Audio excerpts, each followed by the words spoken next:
আসসালামু আলাইকুম। সকল শিক্ষার্থীকে স্বাগত জানিয়ে শুরু করছি ম্যাথ ক্লাস। আজকে ম্যাথ ক্লাসে অষ্টম শ্রেণীর গণিতের দ্বিতীয় অধ্যায় অনুশীলনী 2.2 পৃষ্ঠ নম্বর আছে 27, প্রশ্ন নম্বর 7। এই অঙ্কটি সহজে সমাধান দেবো। তাহলে দেখো, এখানে দেওয়া আছে বার্ষিক 10% মুনাফায় 8,000 টাকায় 3 বছরের চক্রবৃদ্ধি মূলধন নির্ণয় করো। চক্রবৃদ্ধি মূলধন কত সেটা আমরা নির্ণয় করবো। তাহলে দেখো, এখানে দেওয়া আছে যা লিখি। নম্বর 7 দেওয়া আছে, দেওয়া আছে কি দেওয়া আছে দেখো সেটা লিখি। বার্ষিক 10% মুনাফায় মুনাফার হার, মুনাফার হার আর ইকুয়াল 10%, আসল পি ইকুয়াল 8,000 টাকা এবং সময় এন ইকুয়াল 3 বছর। 3 বছর বের করতে হবে চক্রবৃদ্ধি মূলধন। সি ইকুয়াল, চক্রবৃদ্ধি মূলধনকে সি দ্বারা প্রকাশ করা হয়, তাই সি ইকুয়াল হোয়াট। তাহলে দেখো, আমরা জানি সি ইকুয়াল, সি হচ্ছে চক্রবৃদ্ধি মূলধন। আমরা জানি C equal P into 1 plus R to the power N. এটা আমরা জানি চক্রবৃদ্ধি মূলধন। এখানে আমরা লিখতে পারি চক্রবৃদ্ধি মূলধন কমা দিয়ে সি ইকুয়াল, এটা না লিখতে হবে যেহেতু সিকেই চক্রবৃদ্ধি মূলধন বলা হয়। এখানে লিখে দিয়েছি, দেখো সমান দেই, মান বসিয়ে দেই।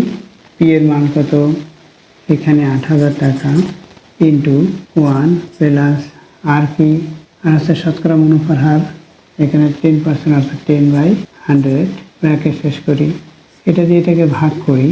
এখানে এই 10কে 10 দিয়ে ভাগ করলে 1 হবে ভাগফল, 100 থেকে ভাগ করলে 10 হবে ভাগফল। এখানে টাকা, এখানে এন এর মান কি, এন এর মান আছে এন সমান 3 বছর, এখানে 3 লিখি, সমান দেই। এখানে কি হয় 8,000 ব্র্যাকেট 1 যোগ 1/10 ব্র্যাকেট শেষ করি, এন এর মান 3, এত টাকা সমান দেই। এখানে 8,000 ব্র্যাকেট শুরু করি, এখানে লসাগু যদি হয় 10, কি হবে, যে লসাগু পেয়েছি অর্থাৎ 10, এখানে 1 এর নিচে 1 আছে, 1 এবং 10-এর লসাগু 10। যে লসাগু পেয়েছি সরাসরি 1-এর সাথে গুণ করে 10 হবে, এবার যোগ চিহ্ন। এখানে এই 10 দিয়ে এই 10কে ভাগ করলে 1 হবে, 1 দিয়ে 1কে গুণ করি 1 হবে, অর্থাৎ এই 1কে গুণ করেছি, ব্র্যাকেট দিয়ে এখানে 3 পাওয়ার আছে সেটা লিখে দিই, এত টাকা। বা এখানে কত হয় দেখো, 11/10 হবে, সমান চিহ্ন দিই, সমান এখানে 8,000 আছে, এরপর হচ্ছে গুণ চিহ্ন, এখানে 11 পাওয়ার আছে 3, অর্থাৎ 3 বার 11 হবে, 11 গুণ 11 বাই এখানে 10 ও 3 বার হবে, 10 গুণ 10 গুণ 10, এটা এত টাকা সমান দেই। এখানে 8,000 গুণ চিহ্ন, এখানে এই 11 সাথে 11 গুণ করলে হবে 121 গুণ এখানে 11 আছে।